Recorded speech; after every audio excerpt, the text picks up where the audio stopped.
Breaking news. The stock market just dropped 30%. Your phone is blowing up. Your coworker says they lost everything.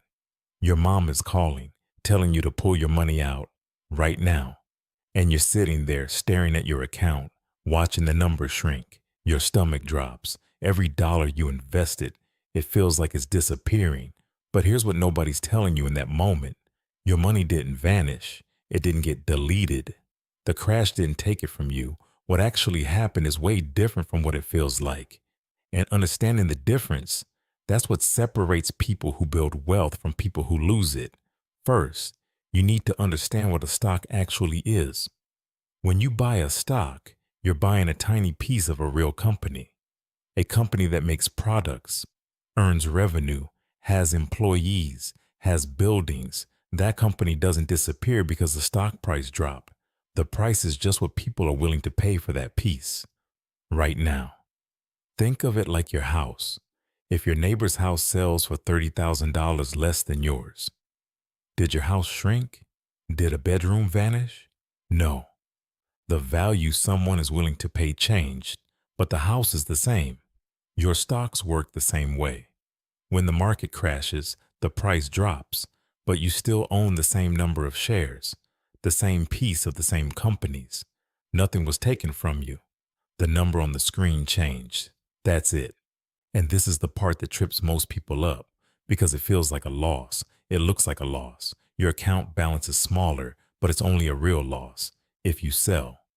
So if your money doesn't disappear in a crash, why do so many people end up broke after one? Because of panic. Here's what actually happens. The market starts dropping. The news starts screaming. Every headline says recession. Every expert says it's going to get worse. And your brain is wired for survival. It tells you to run, to protect what you have left, so you sell. You log into your account and you sell everything.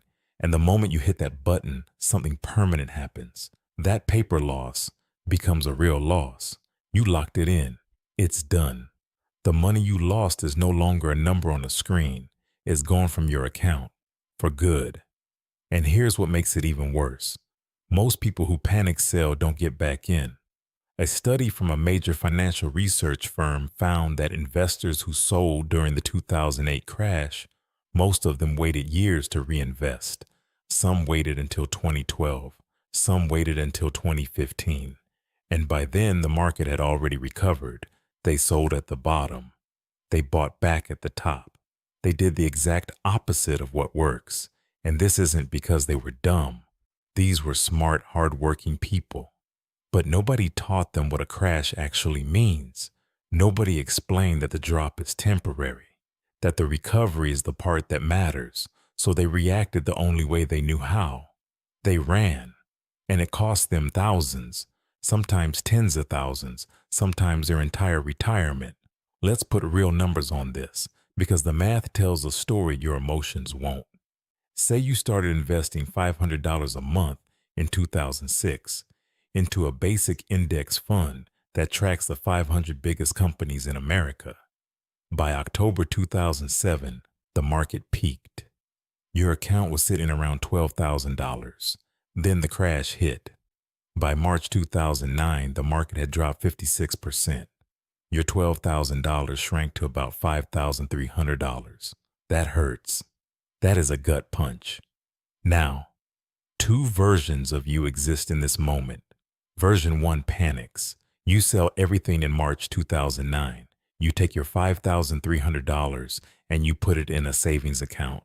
You're too scared to invest again. You wait. You tell yourself you'll get back in when it's safe.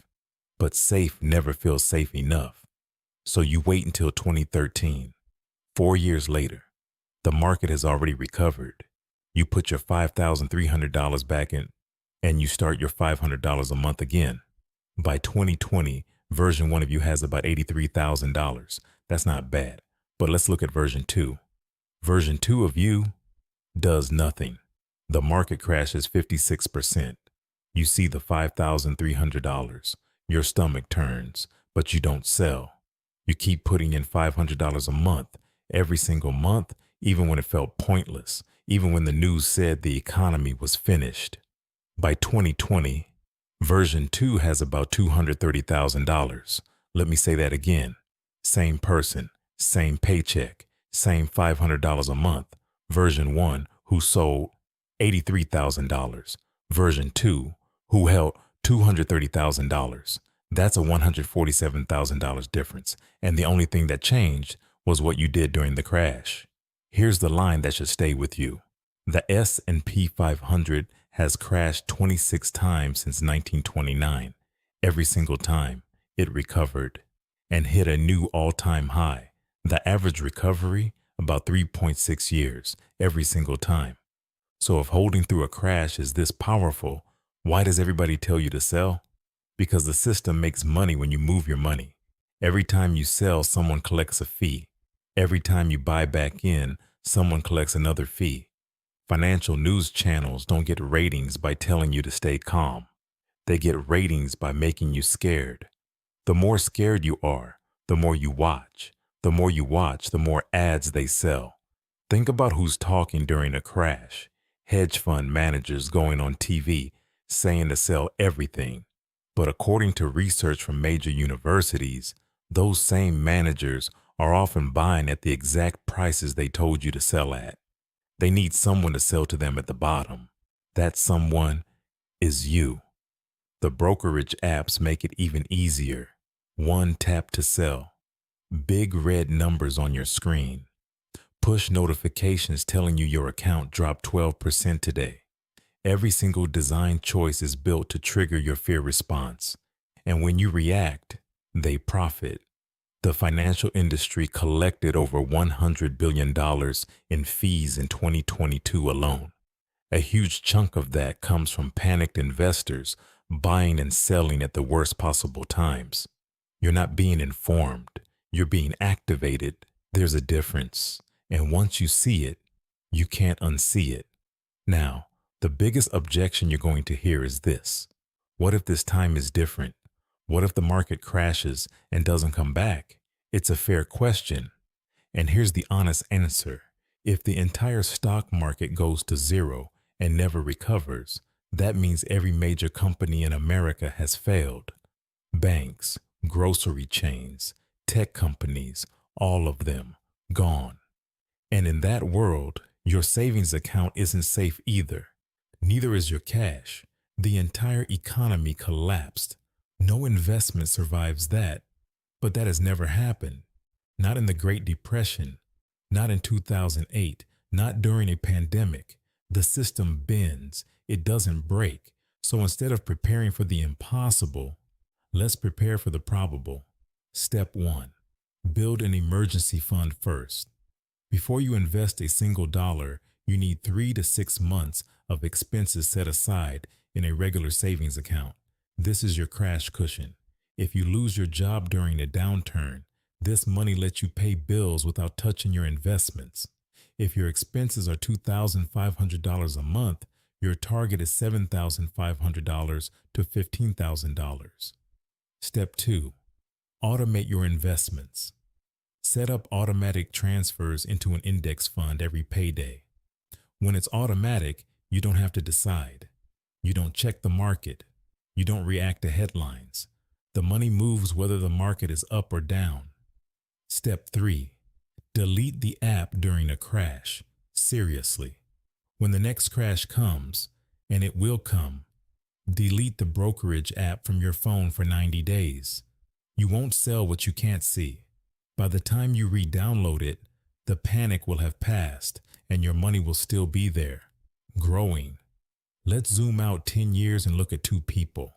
Same job, same income, both making $55,000 a year. Both start investing $400 a month in 2014. By 2020, they both have about $38,000 invested. Then March 2020 hits. The pandemic crash. The market drops 34% in 4 weeks. Person A watches their $38,000 drop to about $25,000. They can't take it. They sell everything. They put the $25,000 in a savings account, earning 0.5% interest. They tell themselves they'll wait until things calm down. They don't get back in until January 2022. By then, the market has already doubled from its March 2020 low.